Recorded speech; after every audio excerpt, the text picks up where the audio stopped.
Ça fait maintenant un mois et demi que je suis en Australie. Ma place n'était pas en France, il manquait quelque chose et j'avais vraiment besoin de partir. J'ai eu la chance de rencontrer mon chéri qui est une personne extraordinaire. Tous ces points positifs, tout ce qui arrive à moi, vivez librement, enjoy tout le monde. Alors je vous retrouve du coup un mois après ne pas avoir filmé, concrètement, parce que j'avais besoin d'être vraiment posée en fait, je pense, pour vous parler un petit peu de l'Australie.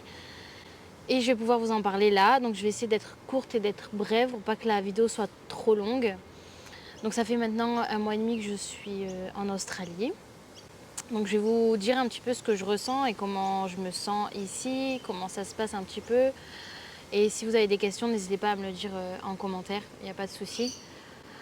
Alors, en premier temps, vous savez déjà que j'ai rencontré mon chéri en France avant de partir, donc pas si simple que ça non plus.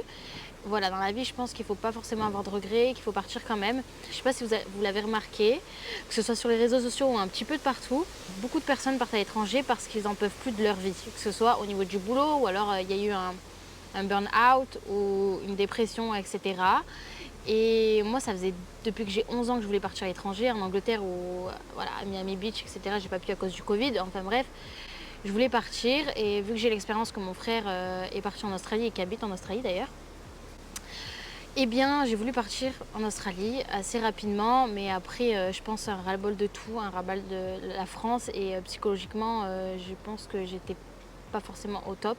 Vous avez dû voir quelques petites vidéos, etc., mais ça allait vraiment pas, que ce soit au niveau, je sais pas, relationnel, familial, etc. Il y a rien qui allait, en fait, même moi, en fait, ma place, je la sentais pas ici. Déjà, ça faisait des années que je ressentais que ma place n'était pas en France, il manquait quelque chose et j'avais vraiment besoin de partir. Donc je m'en suis donné les moyens aussi. J'ai vendu ma voiture pour pouvoir partir aussi, mais je m'en suis donné les moyens à essayer de tout prendre, le billet d'avion, etc., me renseigner un maximum. Mais c'est vrai qu'arrivé sur place, rien ne se passe comme prévu.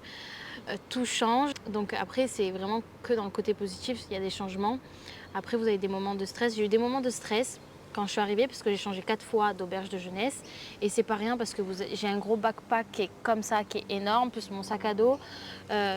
C'est pas simple et si vous comptez acheter des vêtements, pourtant mon frère m'a dit ne prends rien, tu prends juste 5 fringues et c'est tout. Mais j'en ai fait qu'à ma tête, j'ai acheté quelques habits ici et du coup ça va être un peu la galère pour pouvoir visiter un petit peu l'Australie en prenant l'avion et ensuite retourner en France.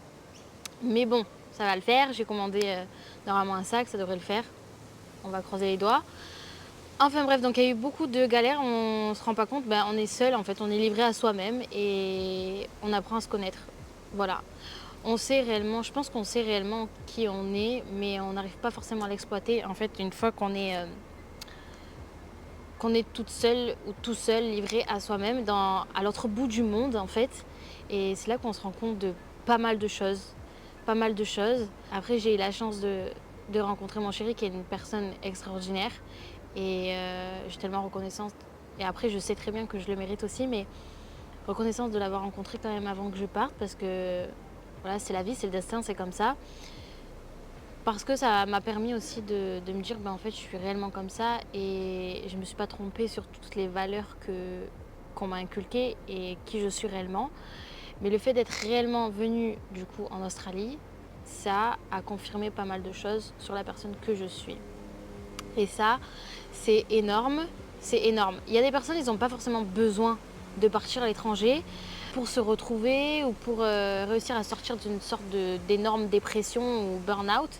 Mais en tout cas, moi je pense que c'est la meilleure décision de toute ma vie que j'ai prise de partir et d'avoir eu le courage de le faire, de m'être donné les moyens de pouvoir être ici en Australie. Voilà, chaque personne est différente. Moi, en tout cas, je vais parler de mon point de vue à moi. Après, je peux comprendre tous les points de vue aussi.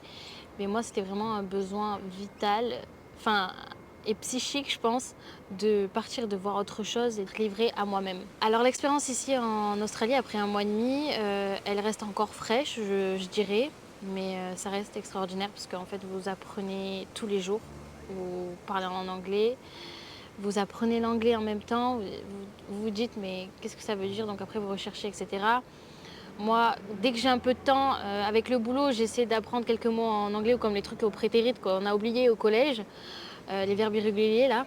Vous faites de très belles rencontres, en fait, que ce soit de différentes cultures, en fait. C'est ça qui vous enrichit énormément et c'est ça qui est plaisant, en fait, parce que vous pouvez savoir un petit peu comment les gens pensent, leur culture. Même différentes cultures ont du mal des fois forcément à parler anglais, donc du coup, vous vous aidez mutuellement. Et c'est super gratifiant et plaisant, en fait, de tout ça. Après, au niveau du boulot, moi déjà, j'avais envoyé des mails déjà avant de partir en Australie.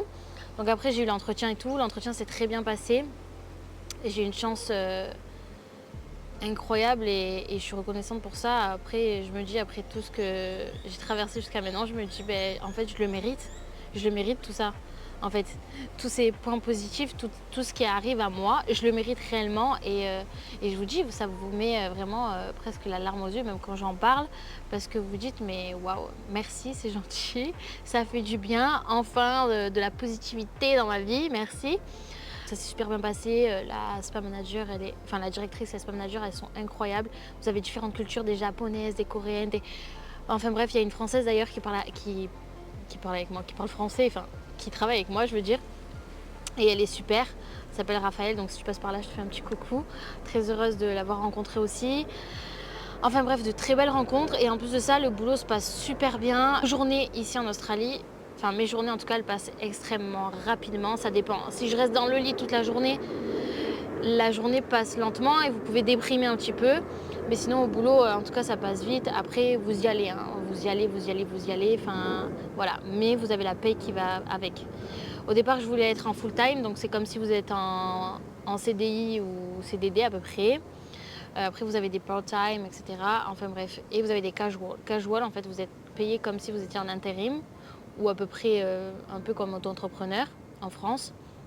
Vous êtes super bien payé. Donc moi, ce qui est super bien, c'est que mes diplômes sont reconnus ici en Australie et que je suis payée du coup au level 6. Il y a du premier level au 6, donc je suis au maximum. Vous ne travaillez pas pour rien en fait. Et même si vous enchaînez, etc., c'est différent parce que vous apprenez la langue, il y a des choses que vous découvrez, et en plus, vous avez une très bonne paye. Donc en fait, il y a tout qui est à prendre en compte en fait. Vraiment parler sur une chose, c'est que la vie ici en Australie est complètement différente en France, je pense comme chaque endroit, mais ici elle est vraiment safe. Donc safe, c'est vraiment, on est vraiment dans la sécurité. Dans la sécurité. Après, oui, vous avez des personnes droguées dans la rue qui vous font peur, un peu plus droguées qu'en France, vous allez voir. Mais après, je suis à Sydney, donc c'est grandiose en fait. Donc c'est vrai que vous allez avoir plus de personnes droguées que vous allez voir, mais c'est hyper... Je peux marcher toute seule, la nuit, la journée. Personne ne va vous embêter, personne ne va vous accoster. Et justement, j'en ai parlé un peu avec mon chéri par rapport à ça, etc., que ce soit même au niveau des salles de sport, parce que j'ai eu vraiment le besoin d'aller à la salle de sport, parce que j'y allais avant. Et j'avais essayé sans, mais c'est pas possible. C'est un peu vital, surtout quand vous habitez avec du monde H24. Vous n'êtes jamais toute seule, vous n'êtes jamais tout seul. Et en fait, vous êtes jamais... Enfin, vous êtes livré à vous-même parce que vous êtes à l'autre bout du monde et que vous n'avez pas en fait vos habitudes, votre famille, voilà, votre conjoint, votre conjointe, etc. Mais vous habitez avec des gens H24 en fait et vous êtes... Enfin, au bout d'un moment donné, vous en pouvez plus et vous dites mais j'ai besoin d'avoir un moyen pour être seule, pour décompresser un peu quand même.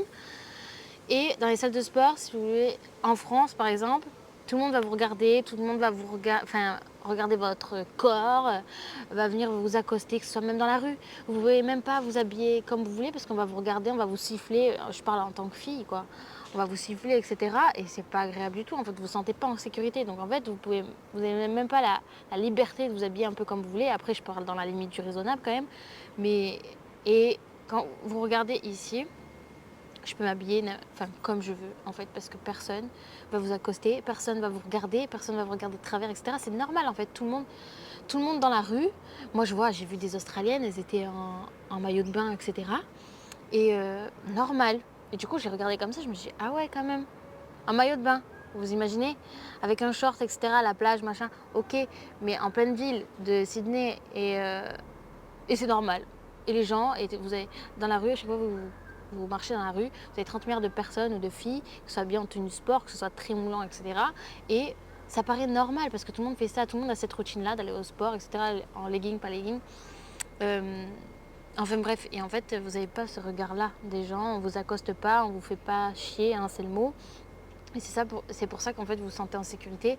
Et j'ai parlé avec plusieurs personnes, j'ai parlé même avec une personne, c'est simple, hein, je suis allée laver mes affaires dans un truc de lavomatique. Et en fait, le gars, il venait de USA, des States, en Amérique là-bas là. Bref, il m'a dit que c'était hyper safe ici, tranquille, etc. Et qu'il préférait être ici qu'aux États-Unis. Ça c'est sûr, mais en France aussi, en fait, finalement, niveau sécurité, moi je préfère l'Australie sur ça. Franchement, vous êtes tranquille, en fait, vous avez rien du tout de négatif sur ça et c'est plaisant en fait. C'est extrêmement plaisant, vous vivez librement en fait, sans être en manque de sécurité, sans tout ça, et vous vivez pleinement en fait. Votre vie ici, c'est tranquille quoi. Franchement, incroyable pour ça, incroyable aussi pour toutes les personnes que je peux rencontrer, et j'en rencontrerai encore d'autres.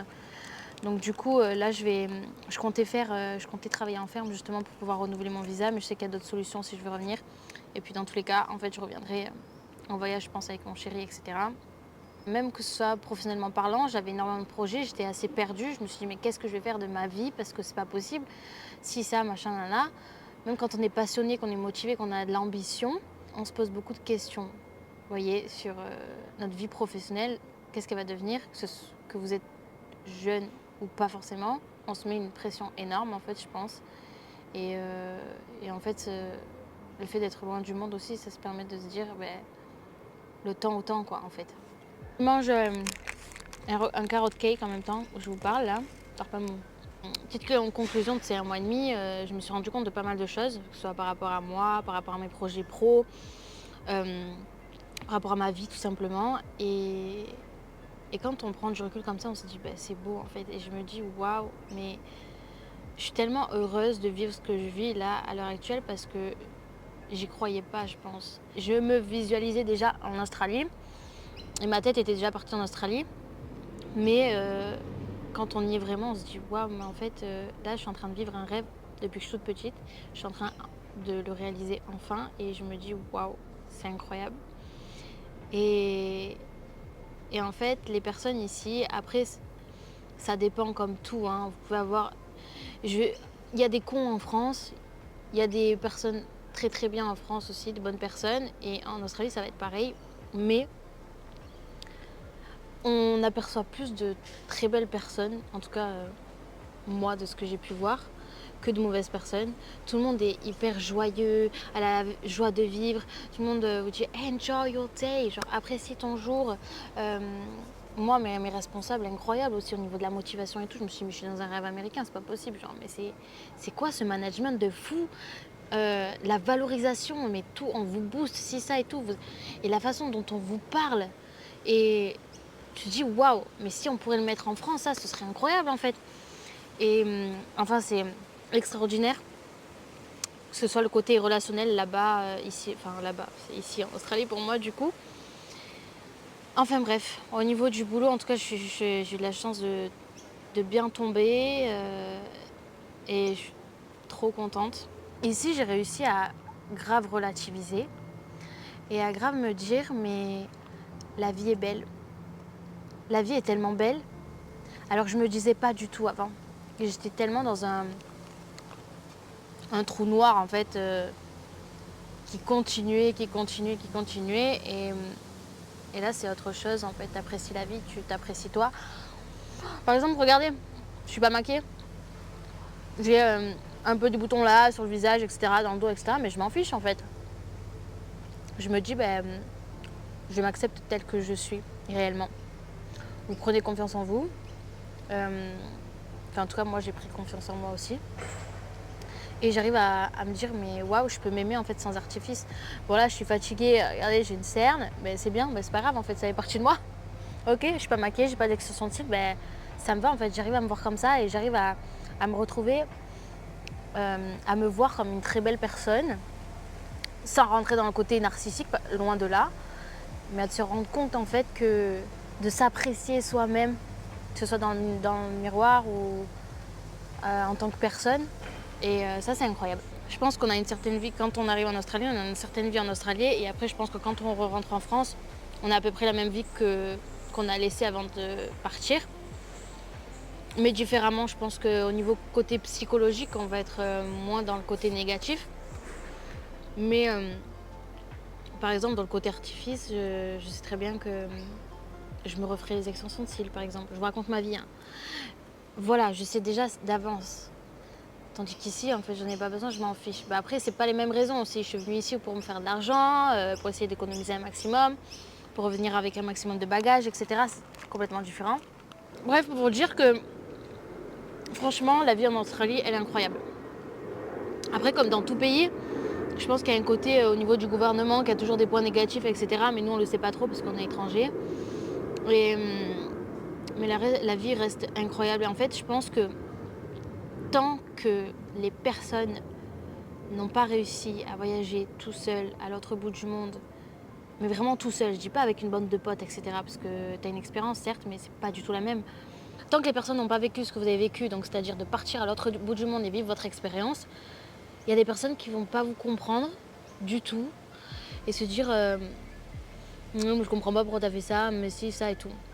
Mais attends, déjà, essaie de savoir un peu le passif, essaie, je sais pas, prendre du recul sur la situation. Toi, t'es pas comme ça, certes, mais essaie de comprendre les autres, tu vois.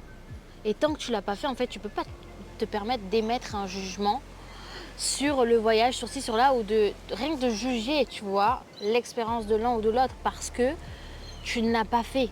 Si tu l'as fait, tu peux te permettre de donner des conseils ou dire si, ça, machin. Ok, mais sinon, non, tu ne peux pas te permettre de dire quoi que ce soit en fait sur ce que tu es en train de vivre pleinement. Enfin bref, parce qu'il y a pas mal de personnes comme ça aussi. Donc dès que je peux, j'essaie de vous filmer un peu. Après, j'essaie de travailler un maximum quand même. Mais dès que j'ai la possibilité, oui, je vous filmerai. Après mes quelques mois de travail, j'essaierai d'aller dans le Queensland ou vers Cairns, etc. J'aimerais vraiment aller à Jervis Bay, où là, en fait, vous pouvez voir les kangourous sur la plage, etc. Mais là, on va commencer à rentrer dans l'automne. Donc, ça va être compliqué, il va commencer à faire froid.